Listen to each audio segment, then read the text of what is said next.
आकाशवाणी भोपाल से प्रस्तुत हैं प्रादेशिक समाचार।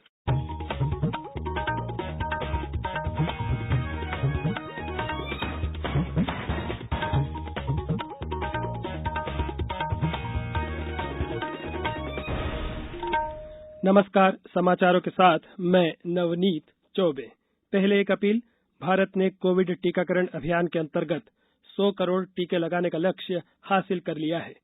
इस महत्वपूर्ण कार्य में योगदान करने वाले चिकित्सकों, नर्सों और अन्य स्वास्थ्य कर्मियों का आकाशवाणी अभिनंदन करता है।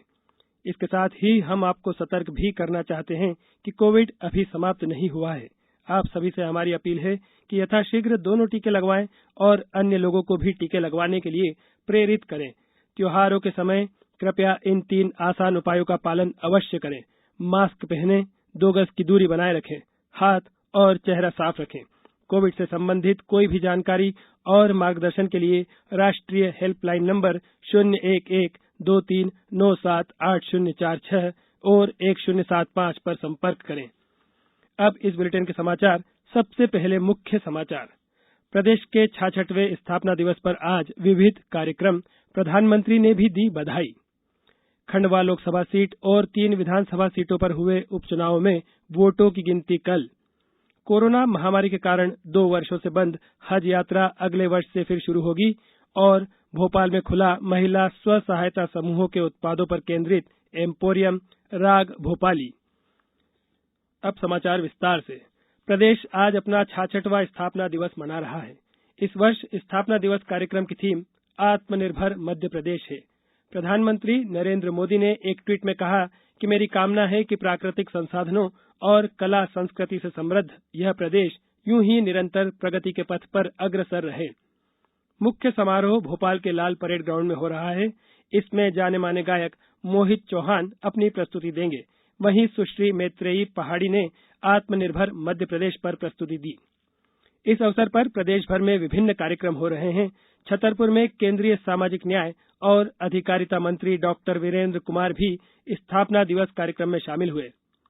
राजगढ़ में जिला मुख्यालय स्थित मंगल भवन से स्टेडियम तक प्रभात फेरी निकाली गई।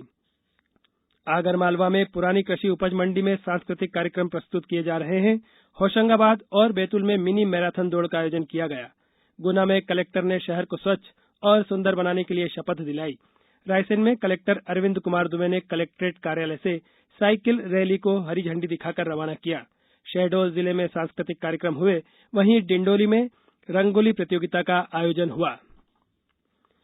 प्रधानमंत्री नरेंद्र मोदी संयुक्त राष्ट्र जलवायु परिवर्तन संधि में शामिल देशों के शिखर सम्मेलन COP26 में भाग लेने के लिए ग्लासगो पहुंच गए हैं।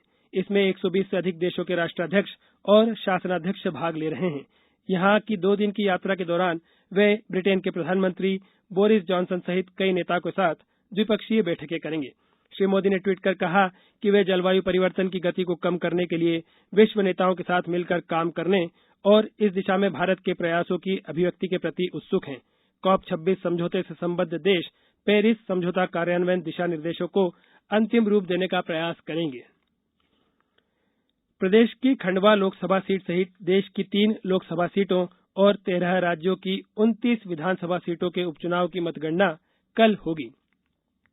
इनमें प्रदेश की जोबट, पृथ्वीपुर और रैगांव विधानसभा सीटें भी शामिल हैं। इन सभी सीटों पर 30 अक्टूबर को मतदान हुआ था। प्रदेश में मतगणना की तैयारियां पूरी हो गई हैं। मतगणना सुबह 8 बजे से शुरू होगी। जानकारी के मुताबिक सबसे पहले डाक मतपत्रों की गिनती की जाएगी। चुनाव आयोग ने मतगणना केंद्रों की सुरक्षा और वोटों की गिनती की पल पल की जानकारी देने के लिए खास इंतजाम किए हैं। अब समाचारों में वक्त है एक ब्रेक का। कोविड-19 से बचाव और सुरक्षित रहने के 3 उपाय। मास्क लगाएं, 2 गज दूरी है जरूरी, सुरक्षित दूरी रखें, हाथ और मुंह साफ रखें। ब्रेक के बाद समाचारों में एक बार फिर आपका स्वागत है। अल्पसंख्यक मामलों के केंद्रीय मंत्री मुख्तार अब्बास नकवी ने आज मुंबई में एक कार्यक्रम में कहा कि कोरोना महामारी के कारण 2 वर्षों से बंद हज यात्रा अगले वर्ष से फिर शुरू हो जाएगी। उन्होंने बताया कि हज यात्रियों की सुविधा के लिए एक मोबाइल ऐप भी बनाया गया है। उन्होंने कहा कि जिन लोगों ने कोविड टीके की दोनों खुराकें ले ली है, उन्हीं लोगों को हज पर जाने की अनुमति होगी।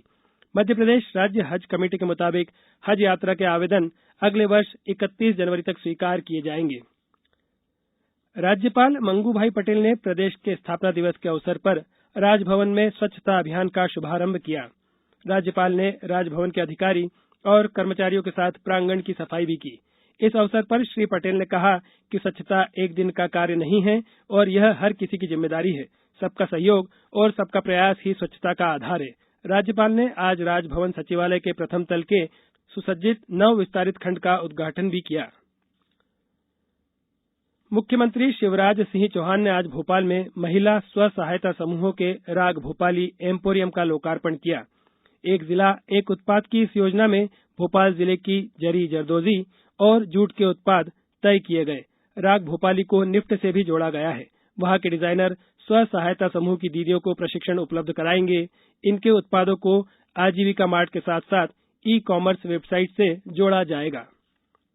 अंतर माध्यम प्रचार समन्वय समिति की आज वीडियो कॉन्फ्रेंसिंग के जरिए हुई इस माह की बैठक में समिति के अध्यक्ष और पीआईबी के अपर महानिदेशक प्रशांत पाठराबे ने नवंबर माह में प्रदूषण और शिक्षा के विविध आयाम पर प्रचार प्रसार के कार्य को फोकस करने पर जोर दिया। बैठक में अन्य केंद्रीय विभागों के अधिकारियों ने भी अपने अपने संस्थान में विगत महीने आयोजित किए गए कार्यक्रमों से संबंधित जानकारियां दी। समिति की अगली बैठक 30 नवंबर को होगी। अब कुछ समाचार संक्षेप में। केंद्रीय मंत्री वीरेंद्र कुमार ने छतरपुर में 45 लाख रुपए की लागत से बनी कृषि विभाग की नई बिल्डिंग का आज लोकार्पण किया। केंद्रीय कृषि और किसान कल्याण मंत्री नरेंद्र सिंह तोमर कल मुरैना शहीद स्मारक पर आयोजित कार्यक्रम में शामिल होंगे। शिवपुरी में आज आगरा बॉम्बे 4 लेन हाईवे पर एक यात्री बस पलटने से 1 दर्जन से अधिक लोग घायल हो गए। श्री गुरु हरगोबिंद सिंह साहब जी के जीवन चरित्र पर प्रकाशित पुस्तक, ब्रोशर और चित्र प्रदर्शनी का ई विमोचन आज संस्कृति मंत्री सुश्री उषा ठाकुर ने किया।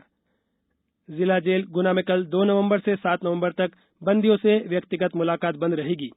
अशोकनगर पुलिस ने एक बाइक चोर गिरोह को पकड़कर उसके पास से लगभग 1.5 लाख मूल्य की 5 बाइक बरामद की है। इस बुलेटिन के अंत में एक अपील, हमेशा ध्यान रखें, मास्क और 2 गज की दूरी, हाथ धोना भी है जरूरी। नमस्कार।